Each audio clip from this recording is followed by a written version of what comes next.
Así que la verdad, vamos a pasar al momento más que importante mientras la recibimos en nuestro living de Nodal se prende. El living. El living. Apretado el living, pero bueno. Un poco apretado el living, pero vamos a recibir a una gran compañera que es una referenta del proyecto, de la CIE, del proyecto de dignidad para las mayorías. Ella es la compañera, como ya lo anunciábamos, Nilda Garré. Bienvenida, compañera. ¿Cómo estás? Qué alegría Hola. tenerte acá. Hola, Nilda. Sí, acomodamos un poco la Sí, silla a y ver, el micrófono a creo que Nilda. está baja la silla. Ah, me parece, no sé, a ver. ¿Sí? Está bárbaro. A ver, esperen que nos acomodamos. Estamos bien ahí porque el micrófono es un poco traicionero si no nos acercamos. Y queremos que toda la comunidad escuche a Nilda Garré, que nos va a ayudar también a entender qué es lo que está pasando hoy en Argentina, ¿no? Y ¿por qué no América Latina y el mundo? ¿Cómo estás, Nilda? ¿Estás bien? Bien. Bueno, como se puede estar Acércale. en Ahí en está. estas Sí, tiene, épocas. a ver cómo podemos hacer, porque esto, no sé, o querés poner de este lado la carpeta. Claro, por ahí está. Pásame. Así. Ahí está. Así. Ahí Bueno, está, ahora perfecto. creo que... Bueno, como se puede estar en estas épocas en la Argentina, ¿no? Sobreviviendo, con mucho Sí. dolor, porque realmente vemos cosas que no imaginábamos que íbamos a ver, ¿no? Tanta crueldad, tanta indiferencia, es decir, es como difícil de entender que un gobierno pueda llegar a estos límites, ¿no? Que hemos llegado. Y tanta destrucción de la Argentina, destrucción del país, de sus posibilidades, es muy doloroso, pero bueno, nos tenemos también la obligación de resistir y de pelearla un poco para poder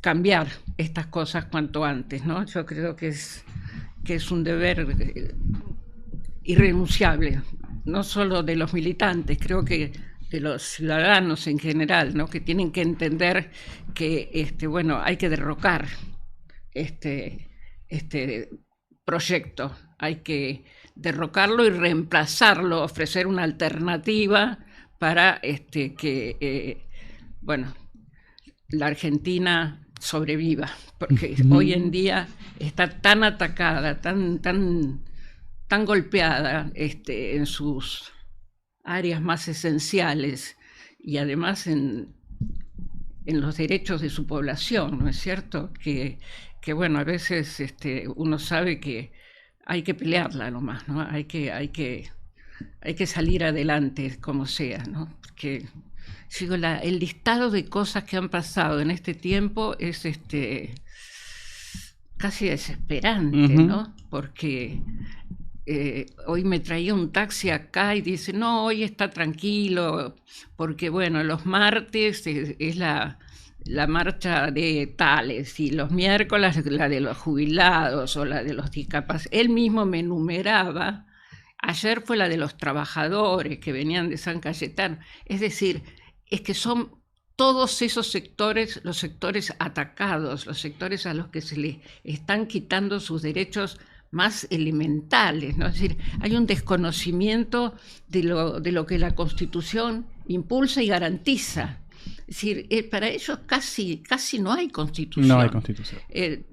Podemos después hablar de lo institucional. Sí, aparte. eso iba a ir a mi primera pregunta, era, pero Yo termina creo la que idea, sí, Nilda. claro, porque te vamos... Sí, te vamos Te conocemos y la comunidad, por supuesto, te conoce, pero te vamos a presentar como te lo mereces. Además.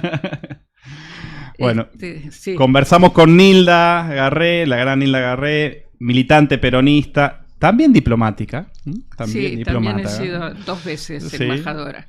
Ministra de Defensa durante la presidencia de Néstor Kirchner entre los años 2005 y 2010. Ministra de Seguridad, entiendo, la primera. Sí. Entiendo que la Sí, primera, Así es, se creó Inauguró el ministerio. inaugurando el ministerio entre el 2010 y el 2013, ya ahí con Cristina directo. Primero Néstor y Cristina siendo defensa, ministra de Defensa, y después Seguridad con Cristina. Fue elegida ni más ni menos. Con Cristina fui ministra de Defensa. Defensa. Sí, digo, Defensa estuviste con Néstor y con Cristina. Con Cristina, sí. Mamá.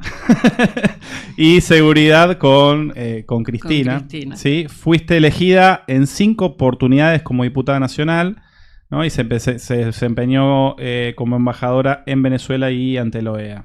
Y con Alberto Fernández fuiste también, por supuesto, funcionaria del Ministerio de Defensa a cargo del CEPADE, del Centro de Estudios Estratégicos para la Defensa, Manuel Belgrano.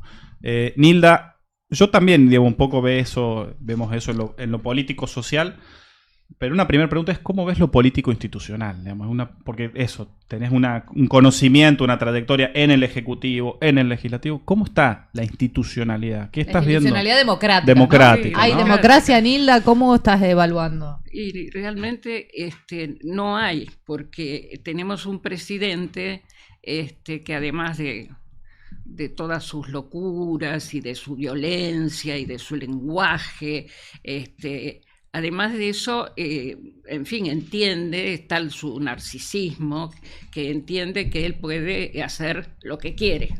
Y entonces, cuando que el Congreso, uno de los poderes del Estado, que él debe respetar, decide algo que a él no le gusta, él lo veta. Y cuando el Congreso no decide algo que a él le gusta, él hace un decreto de necesidad de urgencia.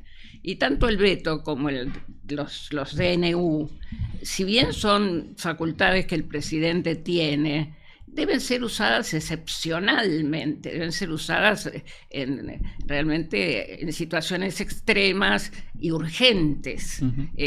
Pero no, él los usa como algo cotidiano, porque él cree que él puede decidir con prescindencia del Congreso, porque el Congreso los números no le son favorables, la relación de fuerzas. Entonces le molesta el Congreso. El primer síntoma de esta locura fue cuando asumió, ¿no es cierto?, que su primer comunicación con la sociedad fue dándole la espalda al Congreso, ¿no? Es algo muy fuerte como símbolo, ¿no?, de decir yo hablo desconociendo la existencia de esta institución, que es fundamental para la democracia, porque bueno, ahí están representados los intereses de la gente que vota a los diputados y los intereses de las provincias que votan a los senadores. Pero él, bueno, tuvo una actitud de desconocimiento de ese poder que tiene el Congreso y que él debería respetar, porque aún con su vocación autoritaria, digamos, debería algunas normas elementales del funcionamiento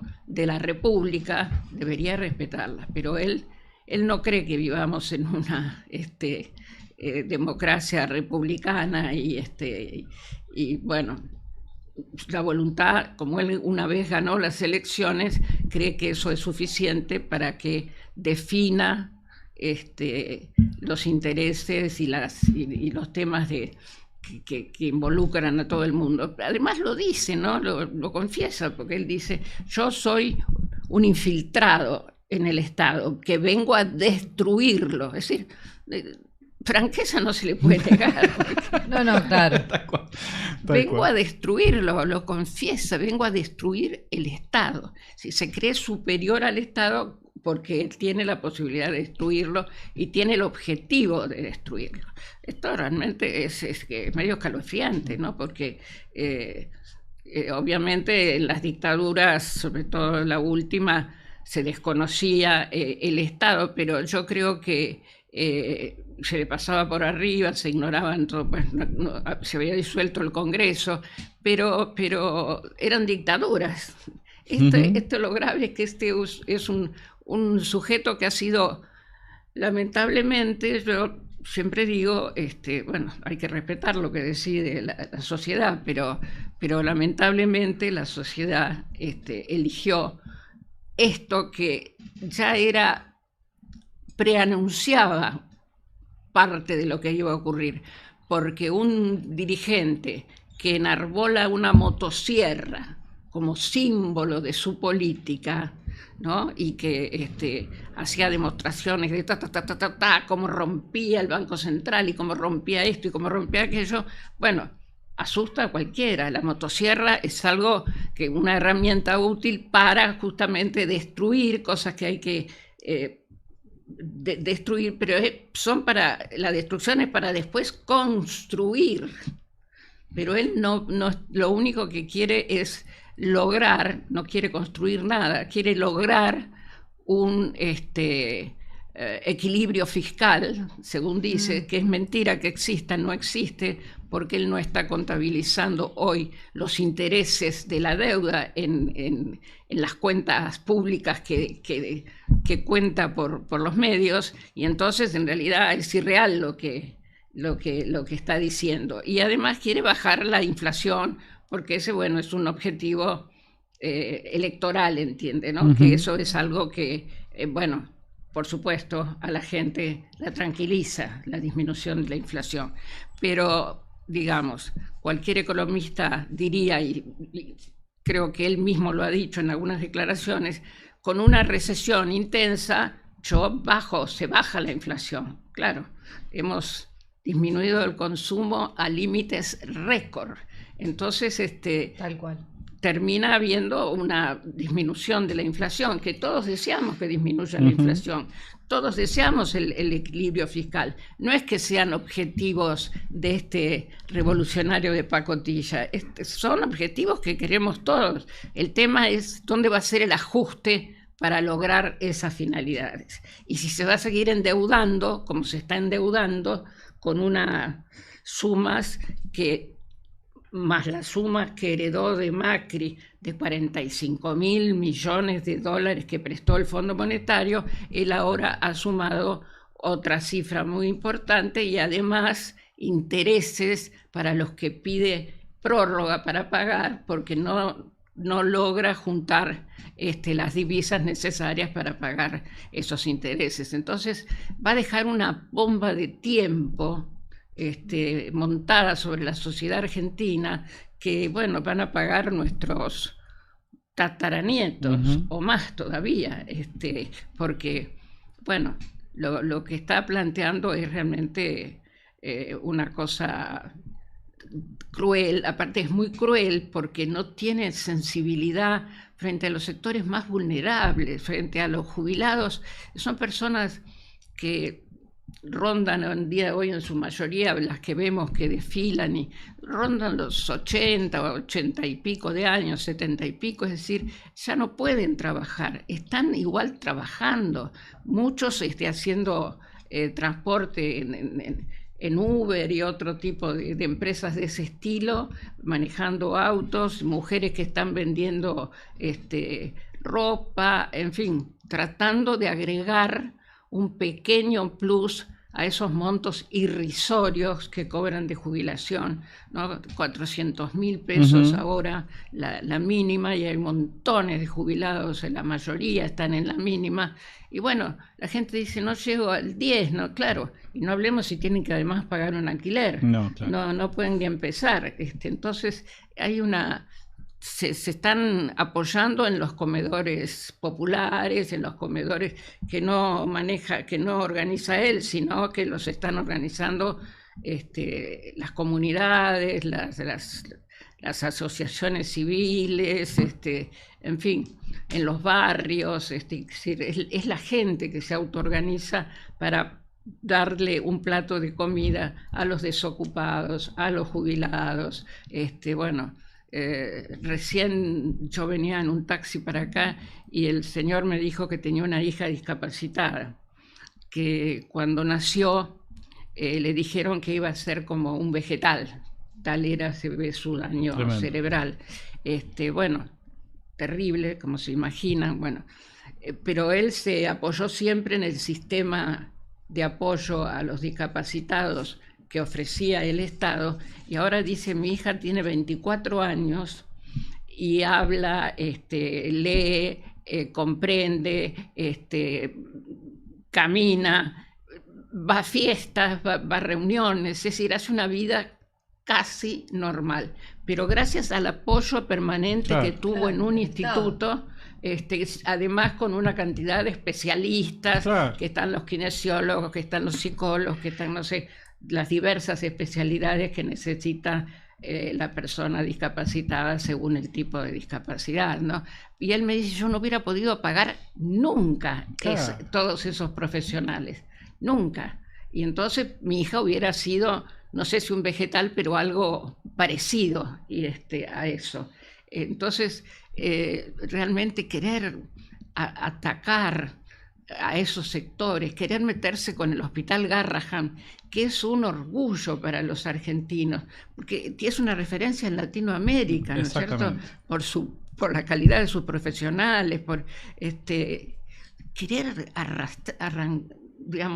arrasar eso, es algo que, bueno, uno dice, no solo tiene un proyecto que es insustentable, sino que además tiene una crueldad, este proyecto, una indiferencia hacia los sectores más débiles de la sociedad, una falta de comprensión de la realidad, porque además dice que está todo bien, él no conoce la realidad, no pareciera que no la ve, no camina, claro, no va por la calle caminando. Claro. 25 minutos estuvo ayer para una foto de campaña en La Matanza. Y fue la única vez que pisó el populoso y el importante en términos demográficos, ¿no? Con Urbano bonaerense. Fue en 2 años casi de gestión. Una sola vez, 25 minutos pisó. Disfrazó a sus acólitos con una remera violeta. Y entonces cree que eso es campaña. Claro. No tiene idea de lo que es realmente frente a una elección que, bueno, es una prueba, ¿no es cierto?, para un gobernante que tiene que aprobar, valga la redundancia, y bueno, que él tiene que ir a conocer los problemas, para ver los problemas que tiene que solucionar y hablar de las soluciones que va a implementar para esa gente. Pero no, él fue a hacer un show, porque para eso le dedica mucho tiempo al show. Mucho. ¿No? 6 horas a streaming, digo, él tiene, ¿no?, una estrategia basada en la propaganda. En eso. Y además lo hace con sus viajes al exterior, son parte del show, con un alineamiento que nos produce escalofríos, hoy porque hace frío, pero claro. aunque hiciera calor lo produciría igual, son espantosos, ¿no? Invita a Netanyahu ahora a la Argentina cuando Netanyahu está diciendo que va a invadir la totalidad de Gaza y va a desalojar a todos los gazeríes que viven ahí. Es una cosa que uno, ¿no? Por favor. Sí, tal cual. Y un poco sí. Dale. Eso, creo que los dos vamos a preguntar lo mismo, aprovechando obviamente toda tu experiencia, Nilda, en este alineamiento que nos preocupa, que además viene con una doctrina tanto de defensa como de seguridad importada, ¿no? Porque todo este proyecto de crueldad, ¿no?, y de empobrecimiento del pueblo tiene que venir con la contracara, por supuesto, que es represión, fronteras adentro, pero también las Fuerzas Armadas empiezan a tener otras funciones con este gobierno. Y quiero contarles, porque además de ser ministra de Defensa y ministra de Seguridad, inaugurando un ministerio que ahora se llama de Seguridad Nacional, Nilda fue y corregime, fuiste la diputada más joven en el 73 electa en Ciudad de Buenos Aires, ¿no? Sí. Y viviste, ¿no?, en un momento democrático, electa, la llegada del golpe de Estado del 76, te tuviste que exiliar, estuviste muy comprometida con la causa, esos años tan oscuros. Y ahora viene este gobierno que parece tener, ¿no?, que llega por voto popular. Esa es nuestra contradicción, ¿no? Esta vez llega por las urnas y viene a implementar una doctrina de seguridad y de defensa donde se borran, ¿no?, esos límites entre defensa y seguridad, que fue una gran victoria, ¿no?, de nuestro proyecto popular de la mano de Néstor, Cristina y obviamente de compañeros y compañeras como vos, Nilda. ¿Cómo ves eso? ¿Cómo estamos hoy en materia de seguridad y defensa? Y cómo, ¿no?, en comparación también con, bueno, el trabajo que llevaste vos adelante. Bueno, la Argentina, después de proceso de democratización que se inicia con Alfonsín, digamos, se da un debate importante en nuestro Congreso sobre la seguridad y la defensa, justamente, la seguridad interior y la defensa. No se olviden que habíamos estado durante mucho tiempo confundiendo seguridad y defensa. Atente tranquilo. Sí, no, esto no es, el mundo streaming es muy flexible es más en flexible. Tomamos mate. ¿Cómo anda la comunidad que va saludando a Nilda, que está absolutamente feliz de escucharte? Perdón. No, por favor, esto de tiene flexibilidad el stream en ese sentido. De apagarlo, que es lo que corresponde, pero bueno. No pasa nada, Nil. Bueno, no te hagas problema. La gente sabe disculpar. Sí, claro. Bueno, y esas leyes se establecen, fueron producto de un debate importante en el Congreso. No fue un tema de voluntad de Alfonsín, la primera, la ley de defensa, y después la segunda, la ley de seguridad interior del gobierno de Menem. Se discutió doctrinariamente con militares, con retirados, en actividad, y realmente se logró casi por unanimidad la aprobación de estas leyes. Es decir, que quedó una política de Estado. Después, una tercera ley del año 2000, con la época de la Rúa, que fue la ley de inteligencia. Y esto estableció un corpus iuris, como decimos los abogados, estos latinazgos que a veces decimos, pero se estableció, digamos, así un criterio muy, muy claro de división entre la misión, el rol de las Fuerzas Armadas y el rol de las policías o las fuerzas de seguridad. Y esto no fue por capricho, sino que se vio el resultado que había tenido la utilización de las Fuerzas Armadas para seguridad interior durante todos los años de la dictadura y antes, porque por supuesto que claro.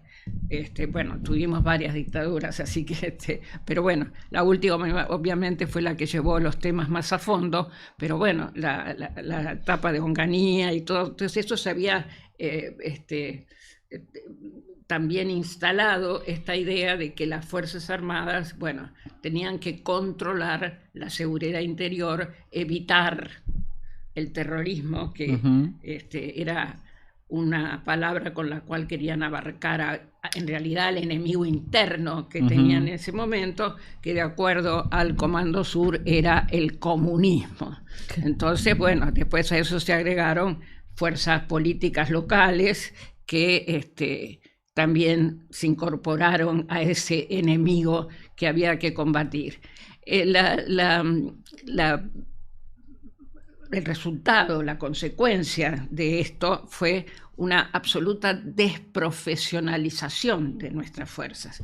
Basta leer que lo ocultan bastante para que no se lea, pero en los institutos militares y en las escuelas de las Fuerzas Armadas, el informe Rattenbach. Claro.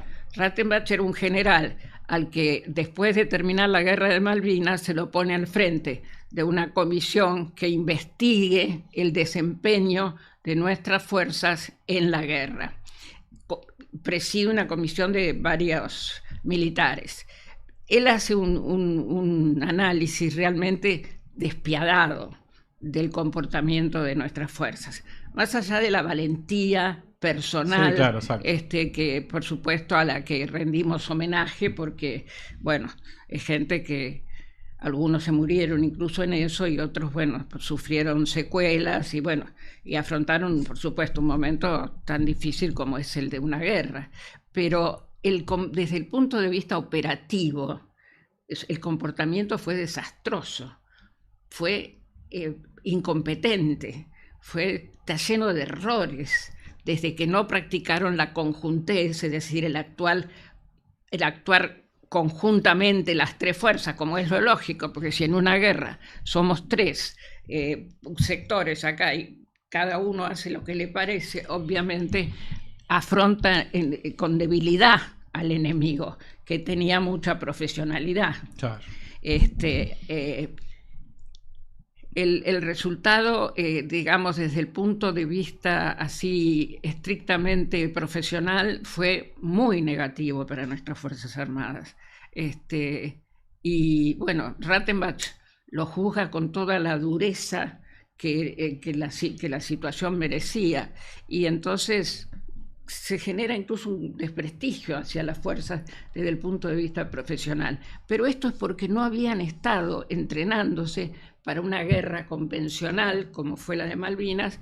Obviamente que parte de la locura es que hubo una muy mala evaluación desde el punto de vista de la inteligencia estratégica militar, en pensar que se podía invadir las Malvinas y desarrollar ahí una acción militar. Es decir, una pésima evaluación de cuál iba a ser el rol de Estados Unidos, de pensar que porque habían mandado algunos soldados a entrenar a enemigos de los comunistas que existían en Centroamérica, en Honduras y en varios lugares, habían mandado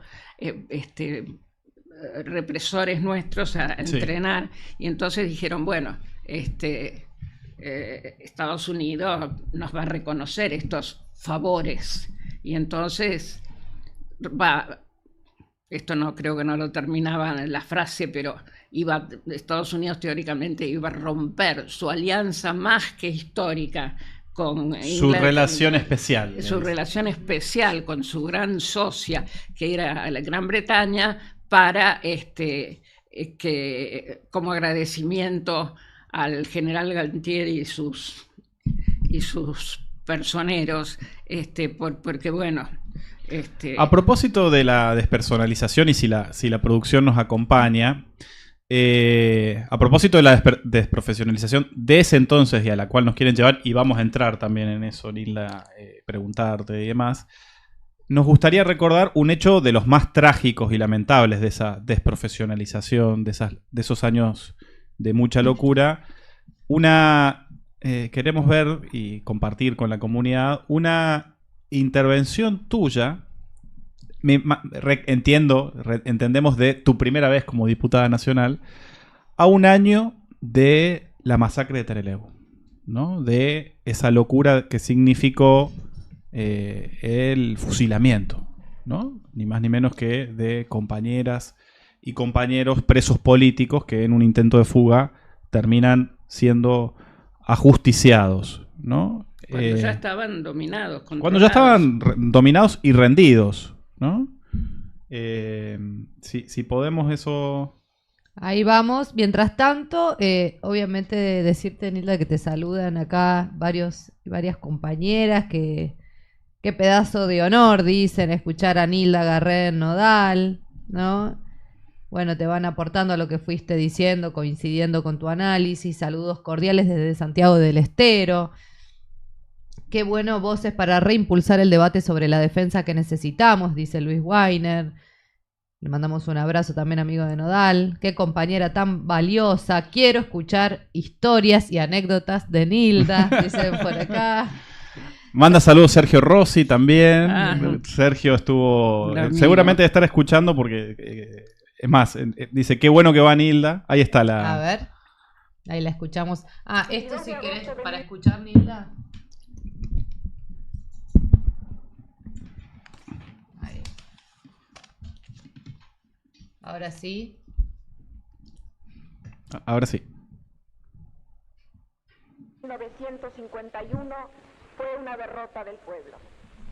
Eva Perón, su pasión militante, su espíritu revolucionario, su lealtad a nuestro líder y su amor inconmensurable al pueblo de la patria, testimoniado a través de toda su acción de gobierno, como líder del extraordinario movimiento femenino, como presidenta de la Fundación de Ayuda Social que dirigió, como esposa del general Perón y simplemente como Evita, la compañera del pueblo trabajador, eran una garantía de profundización del proceso liberador que la oligarquía no estaba dispuesta a permitir.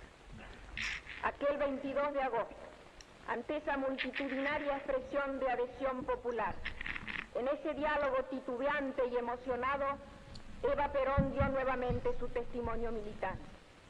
su llanto de impotencia y la insistencia de su pueblo en exigirle la aceptación son el índice más elocuente de que tanto la compañera Evita como el pueblo trabajador intuían la derrota.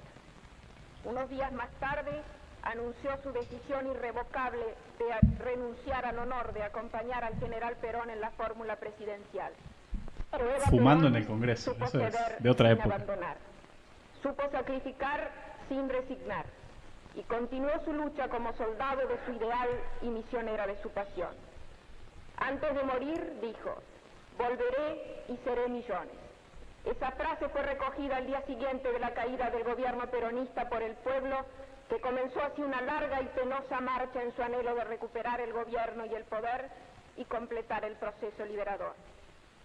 Los caídos en las luchas populares a través de estos 18 años son el precio pagado en la calle por un pueblo valiente y consciente de que, como dijo el general Perón, la libertad y la justicia no se regalan, se conquistan, se defienden y muchas veces hay que morir por ellas. El 22 de agosto de 1900... Nilda, obvio, primera pregunta en este sentido. ¿Cómo era ser diputada en ese contexto donde no había paridad, donde no había... Digo, porque para las compañeras me imagino lo difícil que haber sido, porque... Bueno, era difícil, pero a la vez estábamos tan convencidos, ¿no?, de haber logrado la democracia, ¿no?, de haber logrado vencer, quebrar los 18 años, ¿no?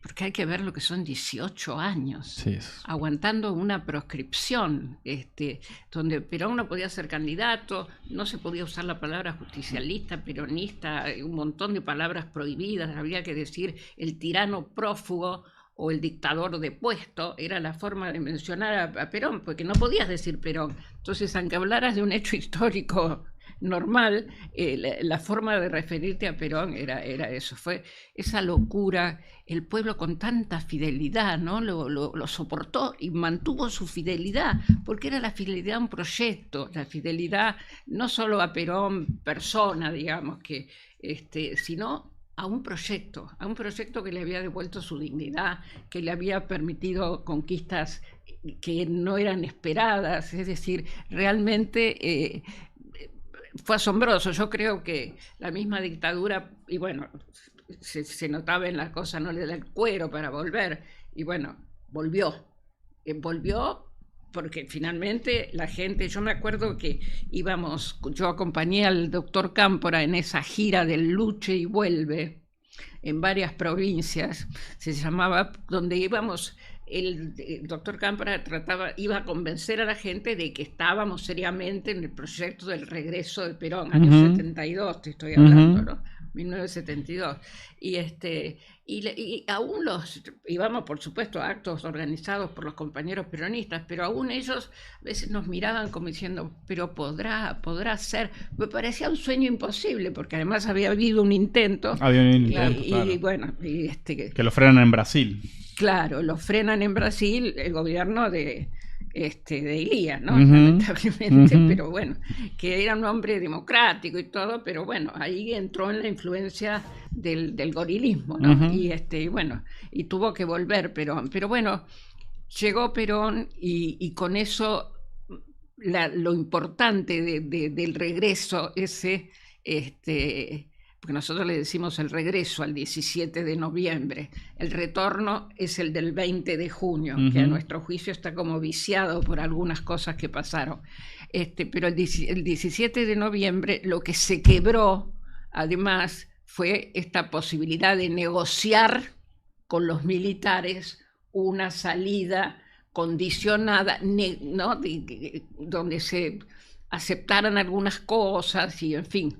Y bueno, la idea era la intransigencia absoluta frente a eso, ¿no? La idea de los que estábamos en ese proyecto del regreso, ¿no?, de Perón. Bueno, después siguieron con que no podían ser candidatos.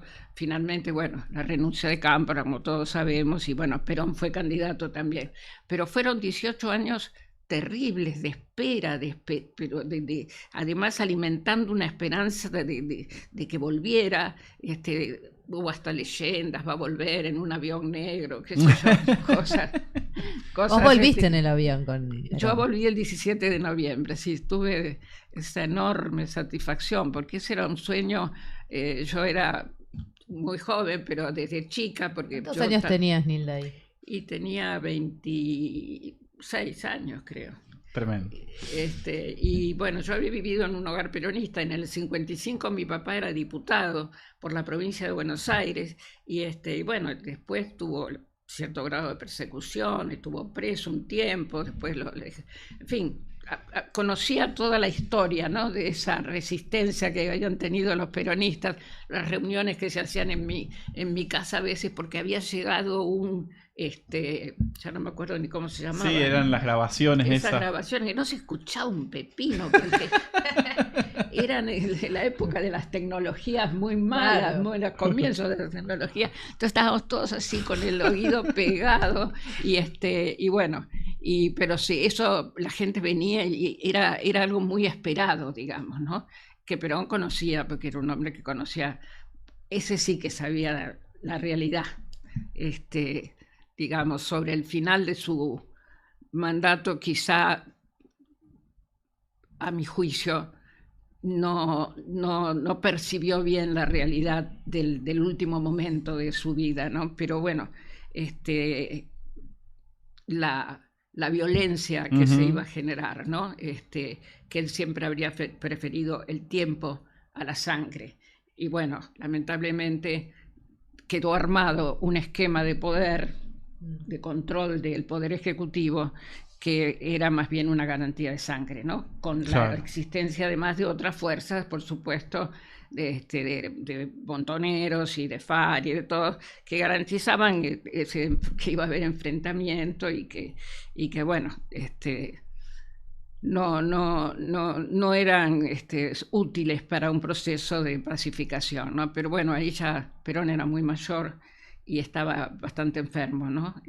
Cosa que cuando volvió no conocíamos del todo, los que empujábamos tanto su regreso, esos últimos problemas cardíacos que él había tenido en Madrid y que bueno, realmente imposibilitaban el estrés, la tensión, el trabajo, bueno, que exige ejercer una presidencia con un conflicto político como el que existía, ¿no? Como supo decir Cristina en su libro, sinceramente, e incluso particularmente recapitulando los últimos tiempos de Néstor, ella dice, seamos sinceros, no son fáciles de gobernar los argentinos. Dice.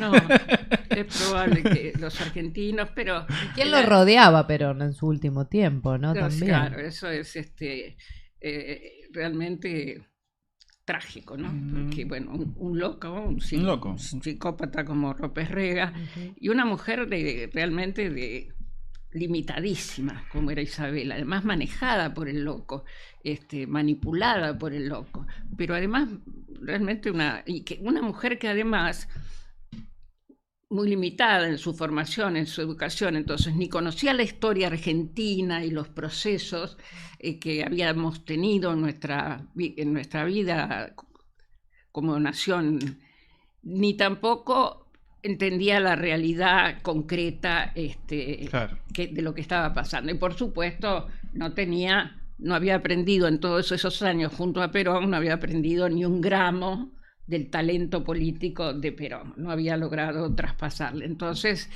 bueno, terminó siendo una persona ahí dominada por los sectores militares, y bueno, la situación se enrareció hasta que, bueno, todos sabemos cómo terminó y lo que nos costó, ¿no? Nilda, vos tuviste que exiliarte, ¿no? No, yo no me exilié. ¿Qué hiciste durante? ¿Y cómo fue para pasar de eso a ser la ministra de Defensa de este país, ¿no? Porque de tu rol en la resistencia para la vuelta de Perón, bueno, lo que fue la dictadura militar del 76 y después volver a la política argentina, digo, no volver, sino volver al Estado y al control del Estado desde un proyecto nacional y popular. como ministra de Defensa. Bueno, yo en ese momento era embajadora en Venezuela. Ujú. Yo era diputada en realidad. Y me había un día convocado el jefe de gabinete de esa época para decirme, yo estaba en Venezuela y me llama y me dice, Néstor quiere hablar con vos, así que venite. Bueno, está bien, dije yo. Bueno, dale, ahí voy. Es linda Caracas. Y en ese tiempo haber sido hermosa, Oh, aparte. claro, hermosas Claro, en épocas. esa época estaba Chávez, era un proceso también muy interesante para verlo, realmente de una riqueza. Y entonces yo digo, bueno, está bien, bueno, avísame a ver cuándo llegas. Entonces yo empiezo a buscar, era un sábado, empiezo a buscar el pasaje y entonces no había pasajes y bueno, hasta el lunes no conseguía. Entonces al día siguiente me llama Alberto Fernández, que era el jefe de gabinete, y le digo, mirá, no tengo pasaje, el lunes viajaría, estaría. No, tiene que ser ahora. Bueno, digo, entonces me dice todavía, bueno, le podremos pedir quizá un avión a Chávez. Digo, bueno, pero ¿qué pasa? No te asustaste, ahí ya dijiste esto. Acá hay un hecho grave. Dice, no, está todo bien, no, tranquilízate, pero lo que pasa es que Néstor quiere hacer un anuncio y entonces estamos condicionados por el plazo del anuncio. Bueno, dice, bueno, está bien, no te preocupes, ahora voy a hablar con Néstor a ver cómo hacemos. Bueno, a la media hora o 3/4 de hora suena el teléfono de vuelta y era Néstor. Sorprendida también, porque imagínate, estás en una embajada en Venezuela y te llama el presidente, no era lo No habitual. entendías nada, un sábado. Y me dice, mira, Nilda, yo quiero que seas mi ministra de Defensa. Estaba Pampuro, ¿no? Estaba Pampuro. Pampuro. Pero Pampuro, esto era noviembre, mes de noviembre, y Pampuro terminaba, es decir, había sido electo Claro, senador. Entonces tenía que asumir el 10 de diciembre. Ujú. Como senador. Entonces me dice, y yo me quedé pienso que un minuto me habré quedado muda. Digo, ¿pero te parece, Néstor, que yo voy a ser la persona adecuada? Sí, estoy seguro, porque vos tenés carácter y tenés claras las cosas y qué sé yo y qué sé yo cuánto. Fue como un elogio. Yo, Néstor, lo que vos me digas, pero en fin, dice, además sos mujer, me dice, eso me interesa también, Claro. y vos trabajaste en derechos humanos, y eso también me interesa como señal. Todos son señales positivas que yo quiero dar a las Fuerzas Armadas. Todas las señales juntas le dio. Sí, y además me dijo una cosa que es un recuerdo muy emocionante para mí, que me dijo, además yo con vos puedo jugar de memoria. ¡Wow! Saltó la Mirá, producción. Se emocionó la producción. Hay hinchada acá. Hay hinchada atrás del Hay vidrio. hinchada con Hinchada Anilda. A propósito de tu paso por defensa, ahí tenemos, y la producción nos acompaña. Pará, que quiero terminar de escuchar. ¡Ah! No, porque. Sí, No, ¿por qué porque estás yo. cortando? El LAM. Yo quiero saber toda esa historia. Bueno, con vos Bueno, yo juego de memoria, te dijo Con Néstor. vos yo puedo jugar de memoria, así que, bueno, Néstor, te agradezco la confianza, qué sé yo, así que después ya vamos a hablar un poco más. Digo, bueno, necesito, en fin, tus instrucciones y todo eso. Bueno, ya vamos a hablar cuando llegue, qué sé yo. Cuando días, bueno, el lunes yo estaría ahí, qué sé yo, porque era el pasaje que tenía. Corto y quedó así como, dame un té, ¿no? Que alguien me ayude a salir de esto. Y en ese momento, 15 minutos después suena el teléfono y es mi mamá. Me dice, Nilda, están diciendo que vas a ser ministra de Defensa. Tu mamá ya sabía. Lo En la tele, lo daban en la tele. Ya lo Se habían sabía. largado el cable media hora después, sería una cosa así. Y yo me quedé, sí, mamá, le digo, es cierto. Estaba impresionada mi mamá.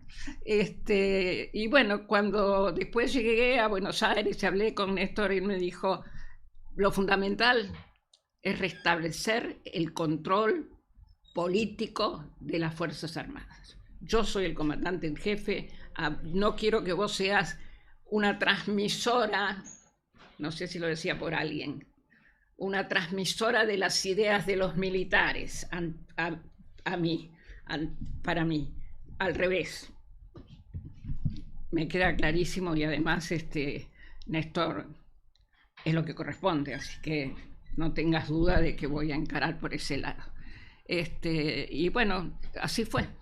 Asumí una semana creo después, porque no me acuerdo ahora bien, pero fueron... Él quería ya organizar el gabinete, que primero la renuncia de Labaña, que él iba a pedir, y además que Pampuro se iba, y bueno, entonces él tenía que modificar el gabinete en base primero a lo de Pampuro y después Labaña, porque era una decisión política que él tenía, y bueno, y después realmente fue muy emocionante lo que pasó. Así que bueno, llegué con esa directiva, el control político de las Fuerzas Armadas, ¿no? Que durante muchos años habían ejercido, de hecho, el papel de fiscales de la República. Entonces ellos decían lo que era libertad y lo que no era libertad, y lo que era republicano y lo que no era republicano, y en fin, se sentían empoderados, digamos, ¿no? Así que esta idea de que el ejército nació con la patria. Exacto, el que ejército fue muy dañina en concepción, ¿no? Como claro, concepción política. Claro, por supuesto, pero eso marcó la vida argentina durante muchos años, ¿no? ¿Qué fue lo más difícil de estar al frente de defensa con esta misión central, que era recuperar el control político de las Fuerzas Armadas? No fue tan difícil eso finalmente, porque yo creo que las Fuerzas Armadas percibieron que había una decisión política muy importante, que Néstor era un hombre de carácter, de decisiones firmes, fuertes, de conciencia de los armados institucionales, ¿no? Entonces hubo cierto acatamiento, habrá sido por supuesto a desgano, como ustedes se imaginan, pero no hubo una resistencia así que se manifestara en situaciones de no acatamiento de las órdenes que diéramos. Y bueno, hicimos una reforma muy amplia en distintos aspectos, en operativos, en aspectos presupuestarios, en la recuperación de las fábricas militares de aviones y el astillero Tandanor. Y bueno, todo eso entusiasmó un poco también, ¿no? Porque bueno, eran cosas que las Fuerzas Armadas querían. Y realmente, bueno, yo pensé que fuera mujer, podía ser, obviamente, ya a esa altura. Yo creo, siempre les decía a veces a los militares, menos mal que ya a esta altura las esposas de ustedes no son solamente docentes, que ustedes llevan como una valija más al destino que les toca. Ahora las mujeres ya a esa altura tenían sus carreras, tenían a veces sus estudios, tenían ya otras expectativas, y entonces también tenían, algunos de esos militares ya empezaban a tener hijas, que venían también con otros conceptos, ¿no? Entonces estaban un poco más blandos, porque hubo un momento en que si un militar iba a un destino, por ejemplo, lo mandaban a Neuquén, tenía que firmar una declaración jurada de que se iba a radicar con toda su familia en Neuquén. ¿Eso qué determinaba? Que tenía que sacar a los chicos de la escuela donde estaban, que capaz que era una buena escuela, y llevarlos allá. Los chicos que acá tenían amigos en la escuela, de repente iban a un lugar donde no conocían a nadie. Empezó cierta resistencia también familiar, que a mí me preocupaba mucho, porque bueno, si mandábamos a Neuquén teníamos que darles pasajes suficientes para que pudieran venir a visitar a sus familias y no romper los vínculos, ¿no? Tal cual. Pero bueno. Hablando de jugar de memoria, y ahora sí, permitime, ahora sí. De jugar de memoria, creo que esta es la postal del jugar con memoria, ¿sí? Vamos a ver si la producción nos acompaña, el famoso acto del Día del Ejército, 29 de mayo del año 2006. Debe haber sido tu primer 29 de mayo. 2006, sí. Claro, en diciembre del 2005. En 2005, Claro. exactamente. Primer 29 de mayo de Día del Ejército Argentino, ¿sí? De Nilda Garré como ministra de Defensa de Néstor Kirchner. Si querés Ah.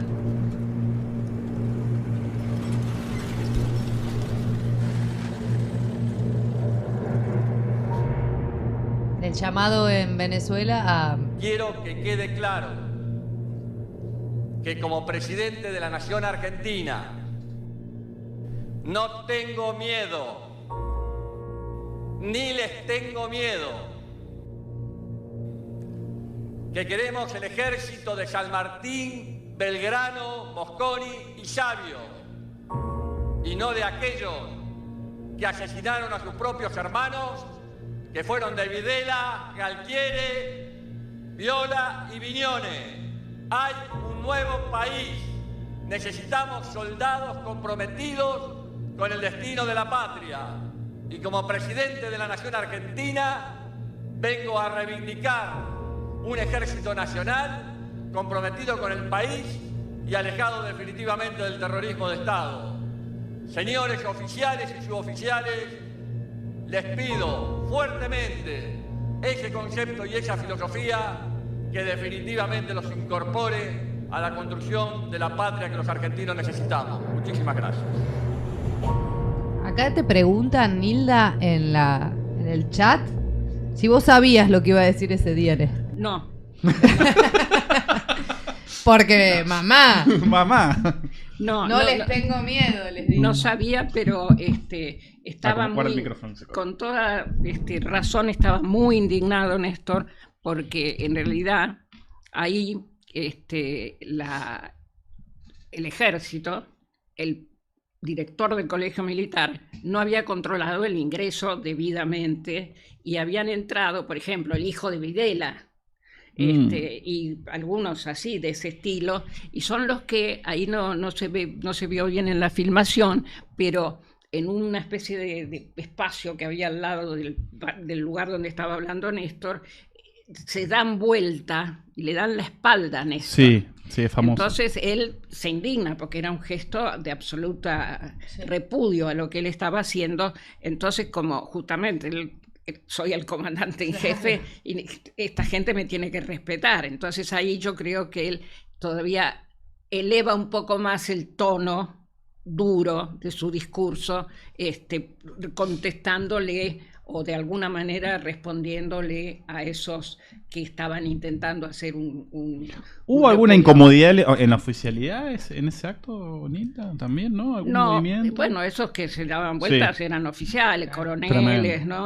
Pero coroneles, tenientes coroneles, los que estaban ahí en ese palco. Y estaba la mujer, se me ha ido el nombre ahora. Pando, Cecilia Pando. Exactamente, Cecilia Pando, que era la que había entrado y era una de las que adentro, entonces ahí también había una responsabilidad del director del colegio, que yo me acuerdo muy bien después, Néstor diciéndole a Bendini, quiero que me averigüe quiénes son los responsables de este ingreso de personas que iban a generar una situación de enfrentamiento, pero no me venga con el que estaba en la ventanilla ahí, dejaba entrar, porque el perejiles no quiero los responsables en serio. Por supuesto, Bendini era muy amigo del presidente del colegio, del director del colegio, y bueno, nunca encontró bien, nunca lo echó al director del colegio. Pero bueno, ya los hechos habían pasado. Había habido algún incidente también en un homenaje que se había hecho en la Plaza San Martín, y ahí también había habido un hecho de decir que estaba un poquito tenso el clima dentro de las Fuerzas Armadas. Y bueno, Néstor estas cosas, por supuesto, las controlaba con esa decisión y esa fuerza que él ponía en todo lo que hacía, ¿no? Que realmente eran muy útiles para para dejar en claro qué era lo que no se podía hacer, ¿no? Maravilloso. Y hoy, Nilda, ¿qué pasa con las Fuerzas Armadas? ¿Qué pasa con nuestra doctrina de defensa? Sí. Bueno, Volvimos ¿Qué pasa a- con el personal hoy? Eso Volvimos es al... importante. No, Hoy y también tenemos- esto ¿hay vuelta a la doctrina del enemigo interno? Sí, de alguna manera sí, con otras características. Obviamente las Fuerzas Armadas están pasando un mal momento, esto hay que reconocerlo. El presupuesto de la defensa es muy bajo, el más bajo, más o menos está en el que había en el 2001. Tremendo. Es decir, no estamos reponiendo cosas fundamentales para el ejercicio de la defensa, pero la defensa se entiende de nuestra soberanía, de la defensa, ¿no? Porque algunos creen que estamos defendiendo la lucha, ejerciendo de vuelta la lucha contra el enemigo interno, ¿no? También está muy mal la obra social de las Fuerzas Armadas, que realmente es algo muy importante para ellos y bueno, para todos, para el país. Tiene 600.000 afiliados con los familiares, claro. Es decir, hoy en día en varias provincias no están habiendo prestaciones porque no se les paga a los prestadores, ayer hablaba con uno de las personas que está ahora en el directorio y me decía, que hace 15 días, ¿no?, que está en la función esa, dice, no hemos podido, estoy indignado, no hemos podido normalizar la entrega de remedios oncológicos, ¿no? Y estaba enfermo de la bronca. Y me dice, pero bueno, dije, ¿pero cuándo? Porque eso es urgente. No, dice, ahora tengo el compromiso de que va a ser a partir del lunes, pero imagínate, todos estos días, todo este tiempo, no se entregaban remedios oncológicos. Son cosas de una crueldad, este ministro de Defensa es realmente una vergüenza, Petri, que realmente no entiende nada del tema de defensa y además está dedicado a su supuesta candidatura a gobernador de Mendoza y bueno, y se dedica a aparecer al lado cada vez que puede en una foto al lado del presidente Milei, con sonrisas, no sé de qué se ríe porque realmente el país no está para reírse, y menos su área, que está realmente muy, muy golpeada. Bueno, es muy importante solucionar el tema de la obra social, fundamental.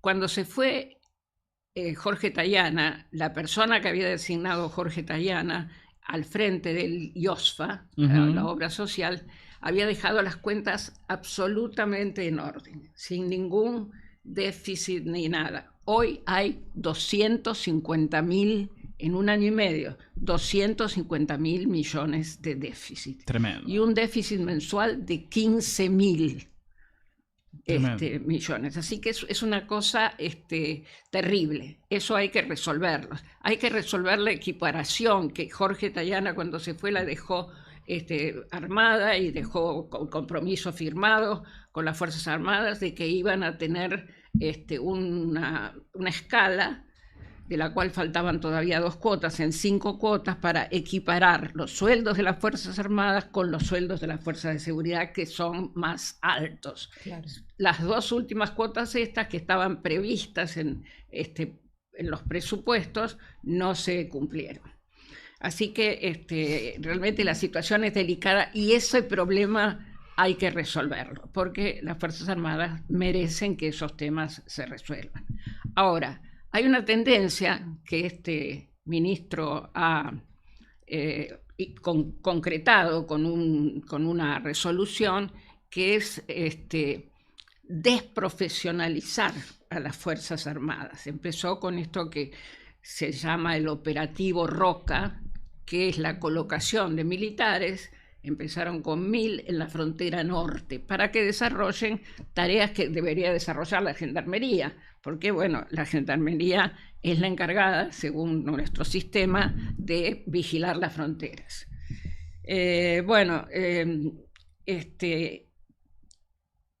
Esta conversión de las Fuerzas Armadas en lo que serían gendarmes, es decir, controladores de frontera, controladores de los bagalleros, digamos, que cruzan la frontera, a veces con contrabando, a veces con droga. Bueno, eso había que solucionarlo con militares, según esta doctrina. Esto, por supuesto, lamentablemente hay varios países latinoamericanos ya que están usando a sus Fuerzas Armadas para tareas policiales, ¿no? Para tareas de seguridad interior. No es el caso no debería ser el caso de la Argentina, porque la Argentina incluso tiene prefectura y gendarmería como fuerzas intermedias, es decir, como policías con cierta formación militar, y por consiguiente las tareas que requieren un uso mayor de la fuerza la podrían hacer las fuerzas de seguridad estas. Pero bueno, al poner a los militares, empezar a dedicar a los militares a estas tareas, la vamos desprofesionalizando, es decir, se van convirtiendo en guardias nacionales y no ya en Fuerzas Armadas para la defensa de la nación, sino para situaciones de seguridad interior. Con eso es un poco, no se tiene en cuenta la experiencia que tuvimos en Malvinas, justamente donde la desprofesionalización, el hecho de que se hubieran dedicado a buscar comunistas y montoneros y en fin, diversos enemigos internos, les sacó profesionalidad para enfrentar a Gran Bretaña en las fuerzas, en la guerra de Malvinas. Es decir que esto desconoce, digamos, la historia y la experiencia. Y además, bueno, desconoce totalmente la formación que tienen las Fuerzas Armadas. El militar está formado para destruir al enemigo. En la guerra se va a matar. En las fuerzas policiales no, se va a controlar, se va a prevenir, se va a tratar de evitar un delito. Esa es la misión. Y el uso que tienen que hacer de la fuerza debe ser muy proporcional al hecho que están tratando de reprimir, y tiene que ser, por supuesto, siempre en la menor de las posibilidades represivas, no en la mayor. Mientras que los militares no, van a matar. Esa es la idea. También están dispuestos a morir, ese es el juramento que hacen, y esto es muy meritorio y digno de ser respetado, a morir en la defensa de la patria. Pero acá los quieren ir justamente llevando a un retroceso profesional para que, en definitiva, hagan de guardias nacionales para asegurar los objetivos del... Perdón. Pues no, al contrario. Si no se me enfría. No, claro. Fíjense que para el Comando Sur, durante algunos años no se dio mucha importancia al Atlántico Sur y a América del Sur y qué sé yo, hasta que un marino asumió el Comando Sur, Stavridis, y reflotó, valga la redundancia, la Cuarta Flota. Y empezó a moverse la Cuarta Flota y los objetivos de Estados Unidos en la región. Cuando el año pasado, cuando asumió Milei, vino Richardson, la general Richardson, que estaba al frente del Comando Sur. El presidente loco que tenemos se fue no sé a qué hora de la noche a Tierra del Fuego. Una de las pocas veces que se fue a una provincia. Se fue a una provincia y llegó a cualquier hora, una cosa totalmente fuera de protocolo, para hablar con la comandante Richardson. Y después de Richardson, a Richardson la reemplazó el general Halsey, que vino 2 veces ya a la Argentina, y también ya no se fue hasta Tierra del Fuego, pero bueno, lo recibió en la Casa Rosada a Halsey. Y Halsey, yo traje un papelito con lo que Halsey después informó en el Congreso estadounidense, porque es, bueno, mejor... Más clarito, échale agua. Más clarito esta agua. Sí. Dice, mientras Estados Unidos ha estado mirando el lejano oriente, China está arando terreno fértil en nuestro sur. En nuestro sur. La región alberga abundantes recursos naturales, incluyendo el 20% de las reservas mundiales de petróleo, el 25% de sus metales estratégicos, el 30% de su superficie forestal, el 31% de sus zonas pesqueras y el 32% de sus recursos renovables de agua dulce. ¿Qué tal?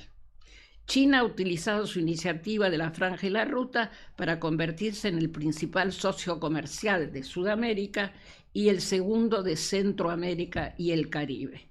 Una estrategia audaz rige su comercio más allá de las materias primas y los productos básicos para incluir la infraestructura tradicional, carreteras, puentes, puertos, y la nueva infraestructura, los vehículos eléctricos, las telecomunicaciones y las energías renovables.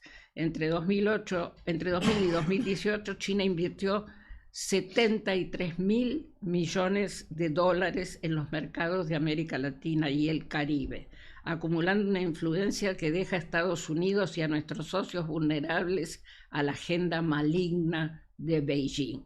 El 50% de las reservas mundiales de litio se encuentran en la Argentina, Bolivia y Chile. Bueno, está claro más o menos cuáles son los intereses de estos señores. ¿Cómo nos conciben como ¿no? Nuestro sur? Nuestro sur. Es decir, sur. Es la doctrina Monroe llevada a su máxima expresión.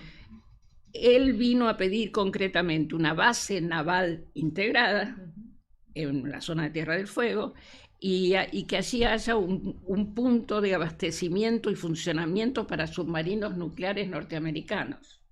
Mierda. Submarinos nucleares norteamericanos. Que sea un punto con proyección antártica, y hay que allanar el camino para los negocios del litio y el 5G. Una agenda similar había desplegado su antecesora, Laura Richardson, cuando en la madrugada del 4 de abril pasado le impuso a Milei que quitara cualquier respaldo a la construcción de un puerto multipropósito en Río Grande con capitales chinos, que dejara a empresas de ese país fuera de la competencia. Y pedía además que se paralizara Atucha 3, que era uno de los proyectos que teníamos, y que no se hiciera el proyecto Karen de reactor nuclear. Es decir, estos son los objetivos de Estados Unidos para controlar el Atlántico Sur. Para la Argentina, el control del Atlántico Sur es absolutamente estratégico. Hay que comprenderlo, y las Fuerzas Armadas tienen que estar preparadas para eso.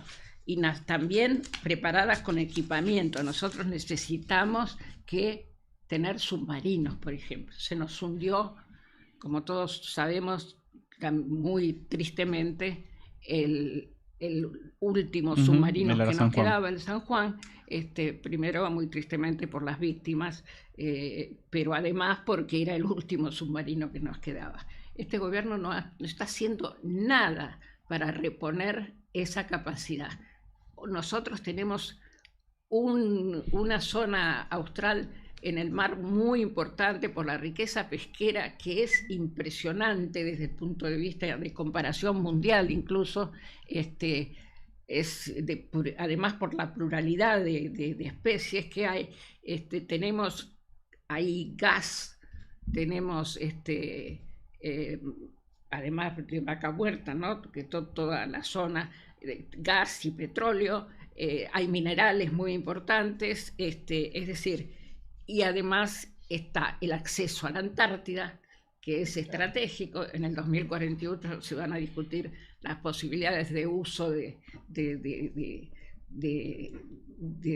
actividades en la Antártida, y además tenemos el paso al Océano Pacífico, 3 pasos distintos, y bueno, navegables, claro, navegables todos, que no son absolutamente, es imposible obstruirlos. Es decir, no es como el Canal de Panamá, que es más vulnerable y hoy es el único paso seguro. Entonces, para Estados Unidos es muy importante el control de esa zona. Por supuesto, para Gran Bretaña también. Hay que, hoy, en el actual documento que acaba de presentar este año en el Congreso, Gran Bretaña, se habla de que no se habla para nada de las Fuerzas Armadas dedicándose al narcotráfico ni a nada de eso. Se habla de hay que prepararse para la guerra directamente. El mundo que viene es conflictivo y vamos a necesitar Fuerzas Armadas preparadas para la guerra. Entonces, yo creo que tenemos todas las señales, ¿no?, para saber, concretas, no son invento de nadie ni son derivaciones de imaginación, sino que tenemos a nuestro enemigo, que es Gran Bretaña, 400 kilómetros de la costa argentina, con un puerto que ahora están perfeccionando, con una base militar a pocos kilómetros de nuestro territorio, es decir, en un territorio usurpado por Gran Bretaña desde 1833. Entonces, y ahí, bueno, van a poner los ingleses han decidido rehacer su flota, que estaba muy deteriorada, estaba, a pesar de haber sido la reina de los mares en una época, pero ahora estaba sufriendo un desgaste, y entonces, bueno, el proyecto es 12 submarinos nucleares. Tremendo.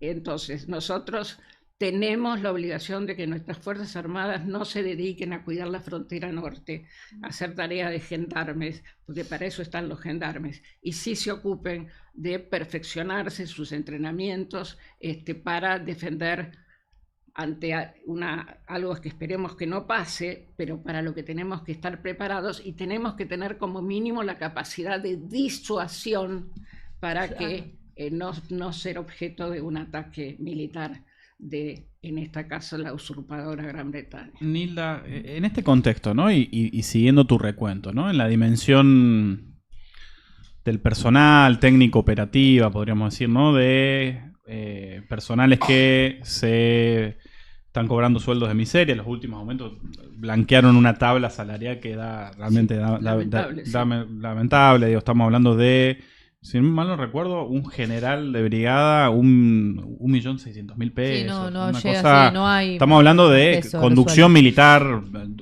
oficiales jefes, ¿no?, oficiales de la más alta jerarquía.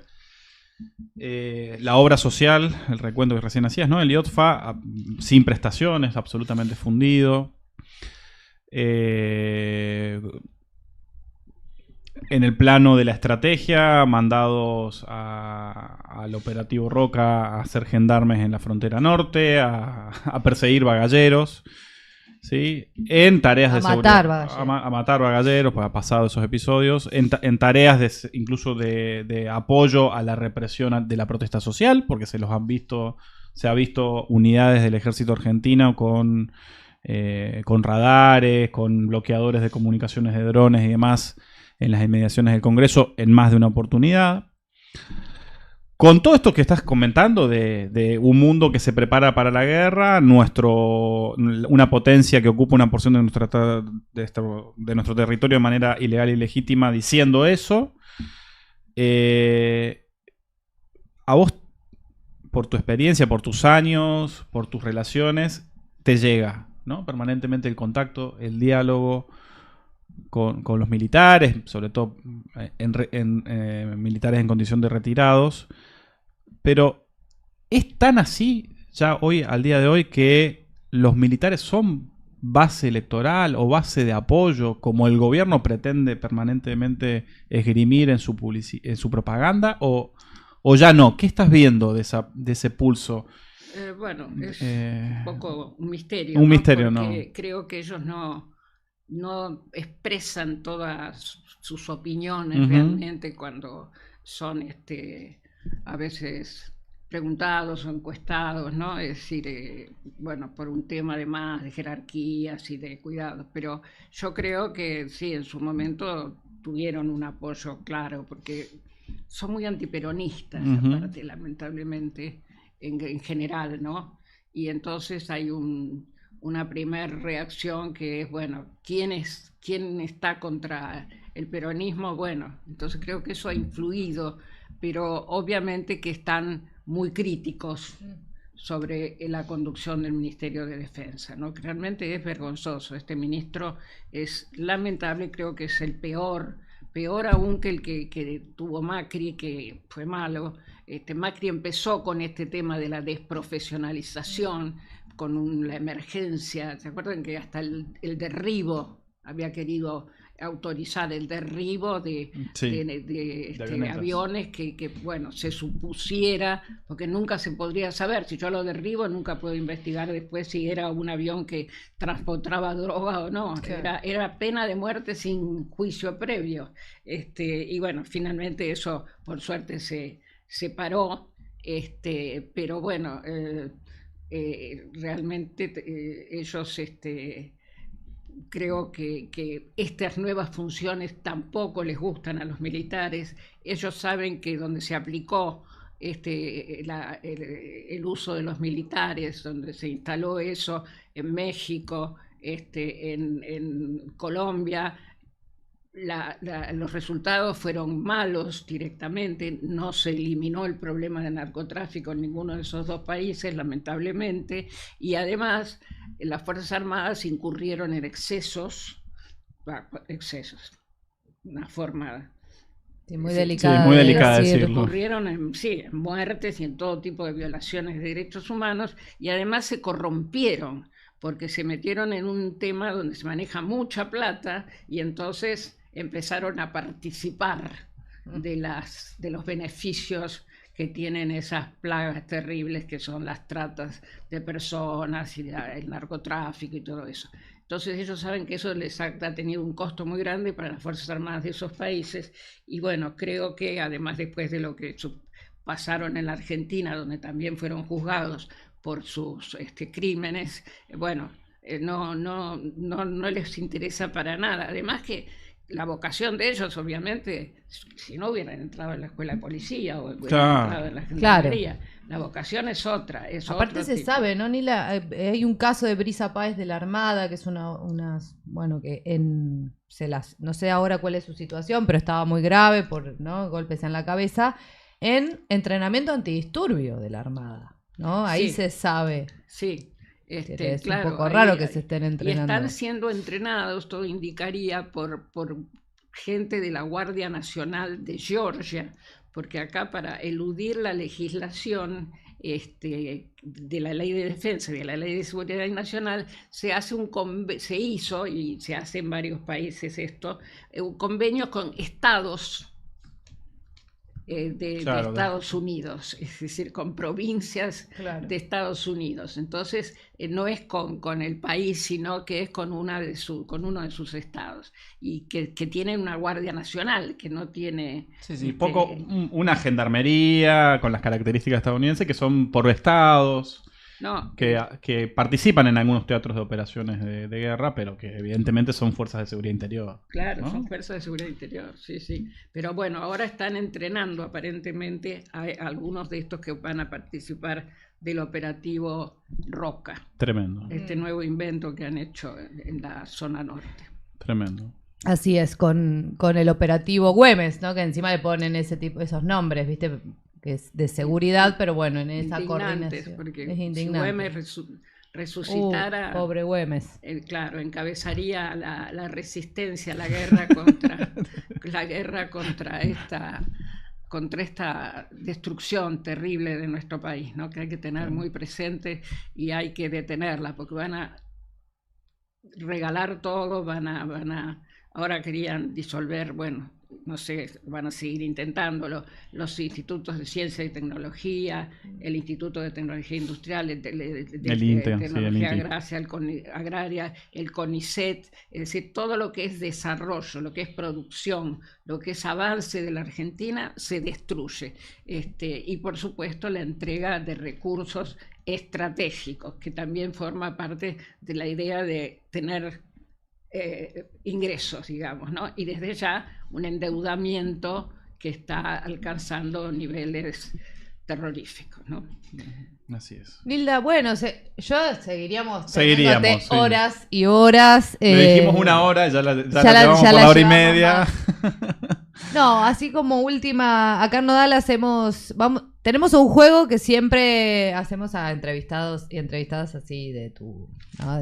A Nilda se lo vamos a hacer. Son imágenes, jugamos un poco a la asociación libre y vos tenés que definir lo que quieras en una palabra, ¿no? En general son personas, ¿no? Personajes de la política. Y lo otro es el balcón de Cristina que hacemos acá en Nodal todos los días para recordar, ¿no? Y exigir que Cristina está presa ilegalmente. Y obviamente la queremos libre porque es inocente. ¿Qué pensás de esa situación, Nilda? Vos conocés, ¿no? Los sótanos y la cloaca de la democracia que lamentablemente creemos que está conduciendo este país. Bueno, ¿qué...? Realmente la prisión de Cristina ella lo anticipó, ¿no? Estaba como cantada porque era el objetivo. Ellos saben que Cristina tiene una capacidad de liderazgo muy importante, de representatividad muy importante y que tiene ideas muy claras, que iba a tener una posición nacional, que iba a tratar que va a tratar siempre de que se respete la soberanía argentina, que va a denunciar todo lo que se oponga a ese objetivo. Y entonces, bueno, la idea que tenían inventaron, porque encima cuentan con esta posibilidad de usar a un sector de la justicia transformado en partido judicial para armar esta causa que es absolutamente ilegal, realmente está llena de irregularidades, está violado el derecho a la defensa, porque no se la dejó analizar a Cristina pruebas que presentaron con posterioridad. En fin, es un mamarracho impresionante, pero que genera una consecuencia muy injusta, ¿no es cierto? Pero que robustece esa idea que ellos han instalado: Cristina es chorra. Ese es el eslogan, digamos, ¿no? Y entonces, bueno, necesitaban una condena, una Corte Suprema que tenemos que, bueno, es lamentable, todos sabemos cómo han sido nombrados algunos de sus miembros, y bueno, y cómo es de 3 miembros nada más. Ahora veo que el Congreso está de vuelta tratando la posibilidad de aumentar el número, pero bueno, hoy en día, digamos, el sistema judicial federal, no digo todos sus jueces, pero muchos, algunos fiscales lo mismo, garantizan esta persecución judicial que complementa la política y bueno, y esta imagen que quieren instalar de una Cristina que es negativa para el desarrollo del país. En realidad los negativos son ellos, que apuestan a la destrucción, y Cristina siempre va a apostar a la construcción y a la producción y al trabajo, y ellos al revés. Lo que quieren es teóricamente un mentiroso equilibrio fiscal y un también relativamente real baja de la inflación. Eso es beneficioso, pero bueno, ¿cuál es el costo? ¿Cuál es el ajuste? ¿Quiénes son los perjudicados? ¿Qué es? ¿El Estado renuncia a sus funciones? ¿Renuncia a sus deberes? Porque son deberes, no es que el Estado pueda elegir ocuparse de los discapacitados. Tiene que ocuparse, claro, por nuestra Constitución, de los discapacitados. Tiene que garantizarle a los jubilados una final de vida razonable, donde puedan alimentarse, donde puedan pagar sus remedios o tener sus remedios. Esto no se concibe que no se respete, y más en un país que tiene una tradición de muchos años de respetar estos derechos. Exacto. Nilda, ¿has hablado con Cristina estos días? No, hace un tiempito que apenas me la crucé cuando estaba en Mateu el día que bueno, al día siguiente quedó anunciada la detención. Sí, la detención, pero era un montón de gente que la queríamos saludar y bueno, ella siempre tiene igual mucha paciencia, pero eran muchos muchos empujones ya y claro, y días agitados. Lamentablemente no, pero bueno, cuando esté más tranquila, pediré la autorización correspondiente, porque ahora hay que pedir, Sí, ahora hay que autorización pedir para permiso. visitarla, sí, pero bueno, Bueno. igual uno está bien permanentemente al tanto de lo que dice, de lo que expresa, con esa absoluta claridad que tiene y esa capacidad de análisis que, bueno, le conozco bien. Qué lindo. Qué lindo. Bueno, dos mujeres, grandes mujeres de nuestra historia. Una sos vos, Nilda, te agradecemos muchísimo el habernos acompañado. Vamos a hacer el juego. Agradecerle también a Alejandro Alejandro. Pachila, que está por acá, ¿sí? Ya vas a venir de este lado de la cámara, Ale. Me mire y me dice, no, ya lo conozco. Pero bueno, también agradecerle a Ale por acompañar desde el estudio la hermosa entrevista que hemos tenido. Ahora ponemos imágenes y Nilda, una palabra, la que se te venga a la cabeza, Sí. que defina al personaje que vamos a mirar. A ver. Netanyahu. Realmente un asesino Sí. despreciable. Trump. Bueno, un personaje también muy siniestro, en sus orígenes muy espurios, y bueno, y ahora que impulsa irresponsablemente una política de aranceles que va a generar una guerra comercial en el mundo que puede ser muy, muy perjudicial para todos. Elon Musk, el dueño de Bueno, X. Considero que es un sujeto peligroso, tiene demasiada plata, ¿no? ¿Cómo la hizo? Claro. ¿Cómo la hizo y para qué la quería usar, ¿no? En fin, las peores referencias tenemos de él, pero realmente no es lo suficientemente conocido en cuanto a los objetivos que realmente buscaba como para que uno pueda tener la última palabra más definitiva sobre su característica. Por suerte creo que se haya peleado con Trump debilita sus posibilidades y bueno, mejora un poquito la situación general, ¿no? Eve de Bonafini. Bueno, un memorable recuerdo para mí, una mujer a la que le tuve mucha admiración, le tengo, y además mucho afecto. Recuerdo un día que fue a una entrevista, me dijo algo muy emocionante también para mí, fue a vernos a una entrevista en el Ministerio de Defensa y ella me dijo que ya no tenía sentido, me explicó, buscar los cadáveres, porque lo importante era haber roto con la continuidad de la dictadura. Dice, porque lo que querían mis hijos es lo que ustedes están haciendo. Qué bonito. Así que ustedes son mis hijos. Yo ya, y realmente a mí se me cayeron las lágrimas porque me lo dijo con mucho calor. Ustedes son mis hijos. Mis hijos hubieran hecho lo que hacen ustedes ahora, refiriéndose al gobierno de Néstor y Cristina, ¿no? Así que ya está, era lo que queríamos lograr. Entonces ahora yo ya no me obsesiono más con la búsqueda del cadáver. Lo que quiero es que se continúe esta política. Qué bonito. Maravilloso. Maravilloso. Están llorando tras del vidrio. Ah, ya está todo, terminamos el juego. Una luchadora Bueno. increíble. Bueno, Cristina, una capacidad política impresionante, un coraje, una sabiduría, ¿no? Un conocimiento de la situación mundial, de la situación local. Cuando murió Néstor, ese dramático día, yo me acuerdo que la gente pasaba y le decía, fue como algo espontáneo que surgió, gracias Néstor, fuerza Cristina, porque muchos, y había algunos dirigentes que yo los vi que estaban reunidos en algunos de los costaditos y que se los veía medio ya como complotando, bueno, ahora cómo vamos a recuperar poder, porque esta mujer no va a poder con esto solo, es decir, ¿no? Y todo lo contrario, Cristina mostró que tenía fuerza, a pesar del terrible dolor, por supuesto, y la terrible costo de la pérdida de Néstor, que fue su compañero de vida, como ella siempre dice, pero además su compañero en la política, ¿no? Y del enorme talento que tenía Néstor para la política. Pero ella puso la fuerza necesaria y bueno, y toda la fe, la voluntad y bueno, la representatividad que hoy hace que todos estemos peleando por su libertad, como un objetivo realmente fundamental para que la vida argentina pueda volver a transitar una etapa democrática.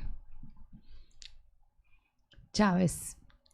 Bueno, yo tengo un enorme recuerdo de Hugo Chávez, un hombre con una sensibilidad por el dolor de su pueblo impresionante, con una capacidad de trabajo, con una imaginación, con un conocimiento de la historia y de la política internacional en ese momento. La obra que desempeñó, trabajaba, no sé, 20 de las 24 horas del día, ¿no? Y siempre tratando de, bueno, que pequeños lugares para atención de la gente en los barrios, porque la gente que vive en la montaña, es país montañoso, hay mucha gente que vive en la montaña, no puede bajar todo el tiempo para ir a una guardia o así. Entonces él fue haciendo cada 5 manzanas una unidad de esas sanitarias, luchó por la alfabetización, de una manera también increíble, y tenía una vocación latinoamericana realmente revolucionaria, ¿no? Fue fundamental en todo lo que fue la formación, ¿no?, de la unidad en defensa también en Latinoamérica y, bueno, en todos los aspectos, ¿no? Realmente un hombre que perdimos demasiado temprano, ¿no? Sí. Totalmente. Patricia Bullrich. Bueno, la conozco hace muchísimos años. He visto todas sus vueltas, sus idas y sus venidas. Así que no me sorprende ninguna de sus oportunismos. Me sorprende a veces su exceso de crueldad en la represión, ¿no? Porque yo realmente no creo que, bueno, ya lo mostró cuando fue ministra de Trabajo, ¿no? Hasta dónde podía llegar, comprar leyes, bueno, sobornar senadores, en fin, perteneció a ese gobierno que hacía esas cosas, descontarle a los jubilados una cifra importante, creo que también eran los empleados públicos, ahora ya no me acuerdo bien cómo fue, y bueno, y realmente tiene su ambición política montada sobre la base de ser la que más capacidad de represión tiene. Entonces, todos los miércoles junta un montón de gendarmes, de prefectos, de policías, en fin, para reprimir de la peor manera a jubilados, personas muy mayores en general, a discapacitados, a, bueno, cualquiera que se le ponga enfrente. Es realmente cruel, porque todo eso es para satisfacer una vocación política que supongo que pensará que le permitirá llegar a niveles más altos en algún cargo, pero realmente va a cargar con el juicio de la historia, que la va a recordar como una represora realmente imperdonable. Javier Milei. Bueno, para mí, algunos me han dicho no, porque él es inteligente en realidad. No, yo creo que no es un hombre inteligente, creo que es un psicópata, creo que es un necio porque no ve ni quiere reconocer la realidad, creo que además es cruel porque está perjudicando a sectores vulnerables sin ningún tipo de remordimiento y más aún jactándose casi de que él está haciendo eso, pero es para llegar al equilibrio fiscal y que entonces es meritorio lo que hace.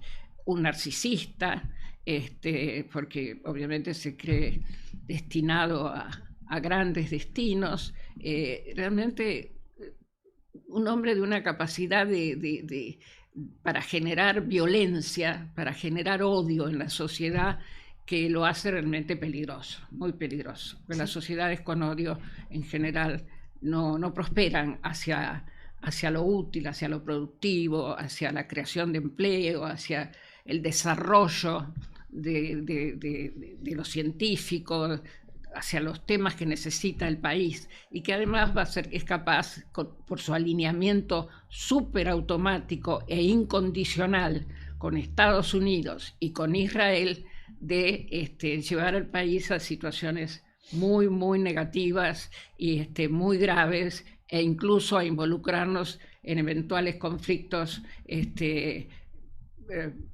militares de alguna manera, o por lo menos con algún riesgo, digamos, ¿no? Sobre todo por el caso de Israel. Néstor Kirchner. Bueno, una persona adorable, ¿no? Porque era, además de su inteligencia, de su capacidad, de su habilidad para la construcción política, ¿no? Que era llamativa, de su comprensión, como en su momento tuvo Perón, con otras características ya, pero la idea es la misma, de que había que hacer un frente, un espacio plural, diverso, múltiple, donde hubiera peronistas, socialistas, comunistas, donde todos vinieran, porque ese es el secreto de un frente que gana, digamos, de un espacio que es capaz de afrontar una elección ganadora, y además de hacer las transformaciones profundas que el país va a necesitar después de esta catástrofe del gobierno de Milei. Sería realmente súper necesario en el momento que vamos a atravesar. Además tenía un enorme sentido del humor, era un hombre muy agradable, muy simpático y con mucho coraje, con mucho coraje. Eso que dice ese día, no les tengo miedo, eso no es una frase, eso es auténtico. Él iba a enfrentar todas las consecuencias que la situación le generara, en el caso de que hubiera algún tipo de actividad militar que pusiera en peligro el proceso democrático de la Argentina. Realmente fue una figura que llegó en un momento muy importante, medio inesperado, porque sí, estaba medio acotado a gobernador de la provincia de Santa Cruz, pero bueno, realmente fue muy, muy importante que llegara en ese momento, y con una compañera como Cristina, que bueno, apuntaló también mucho su gestión. Lástima que, bueno, no pudimos tener su segundo mandato, ¿no? Pero bueno, fue rápido también. Sí, muy rápido, muy joven. Pero bueno, lo tenemos presente siempre como inspiración, sí, para lo que hay que seguir haciendo. Maravilloso. Nilda Garré. Nilda Garré por Nilda Garré sería. Es difícil opinar de uno mismo. Yo soy una militante, siempre fui eso. Con mucha vocación por la militancia, desde chica, porque ya viví en un hogar muy politizado, y bueno, en derechos humanos, o en la investigación de la AMIA, o en el juicio a la Corte, es decir, en distintos temas yo le dediqué mucha fuerza, mucha vocación, mucho espíritu, porque bueno, me gusta militar, me gusta pelear por las cosas en las que creo y las que creo que necesita el país. Habré cometido errores, ¿no? Por supuesto, porque uno cuando hace cosas comete errores, pero porque algunas fueron épocas muy difíciles, pero tengo cierta tranquilidad de pensar que siempre hice las cosas en las que creía, y que creía que iban a ser útiles a mi país y a mi pueblo, ¿no? Gracias, Nilda. Gracias, bueno, Nilda. Vos también te volvieron a reabrir una causa que te armaron en 2024. Sí. También, Nilda. Obviamente persiguen a estas compañeras por su coherencia, por su entrega al proyecto nacional y popular. Me condenaron en una causa contra el diario Clarín. También, Nilda, vos... Ahí todo se explica solo, digamos. Casualmente. Justo con Clarín dice que no garanticé que saliera la edición de la revista de Clarín, porque los obreros de Clarín habían tapado la entrada. Entonces, que si bien me absolvió el juez de primera instancia 2 veces, me sobreseyó, pero la Cámara de Casación finalmente modificó y dijo que había cierta negligencia, porque me demandan como Nilda Garré, no como ministra de Defensa, es decir, para que yo responda con mi patrimonio. Y bueno, ahora estoy en la Corte apelando a ver qué pasará, porque Clarín cree que yo, Nilda Garré, lo perjudicó en sus intereses económicos. O sea, ¿qué poder tiene Nilda Agarre? No. Ojalá pudiera. Claro. Y esto fue, te la Maravilloso. reabrieron ahí en 2024. Sí, ¿no? sí. Con este gobierno. Sí, estaba ahí medio demorada y ahí la reabrieron. Mañeto es Funes el memorioso con sus enemigos. Ah, ¿no? claro, también Nilda contra Claro. Clarín. También fuiste contra Eso que actuamos totalmente reglamentariamente. Yo no tenía orden del juez para desalojar ni para reprimir a los obreros. Era un conflicto laboral que venía de hacía tiempo. Bueno, los tipos se sentaron ahí para perjudicarlo en algo a Clarín. Y yo, si el juez no me da, y el juez con toda lógica, era de noche, estaban los obreros con sus familias ahí, no iba a dar la orden de reprimir. Con lógica fue viendo cómo se iba. Por supuesto que a las 5 de la mañana, cuando ya estaba frustrada la salida, los obreros se fueron, así que no hubo necesidad de ninguna represión, pero hay algunos, como Patricia, como algunos que quieren reprimir. Claro, ¿no? vos Sí, también, sí. Nilda, no reprimías, ¿no? O sea, vos respetando Una el ministra derecho de a la seguridad que protesta. no, claro. No lo pueden entender los muchachos. No, Tremendo, impecable. tremendo. Nilda Bueno. Agarré. Bueno, hemos recorrido gran parte de la historia argentina. Gracias por eso, Nildo. Gracias por el ejemplo, gracias por venir, por tu tiempo, porque también hay que conocer la historia para saber, ¿no? En dónde estamos y hacia dónde queremos ir. Así que te agradecemos. Qué hermosa Sí. manera de cerrar la semana. Bueno, Sí, la muchas verdad que gracias sí. a Gracias. ustedes. Felicitaciones por el programa que hacen, por esta tarea, porque realmente son muy interesantes. Yo a veces no puedo escuchar todos, pero algunos los escucho y son realmente muy ricos. Así que felicitaciones por lo que hacen, por la voluntad que han puesto para hacer esto todos los días, que es una tarea importante y difícil. Y muchas gracias por la oportunidad de estar acá por con favor. ustedes. Bueno, seguimos mañana sábado con Omitir Intro a las 11 de la mañana y por supuesto de lunes a viernes esto que se llama Nodal se prende de 9 a 11 o en este caso muy especial Claro, si vienen invitadas especiales, seguimos. Sí, ¿tá? Así que seguimos un gracias. rato más. Gracias a todos.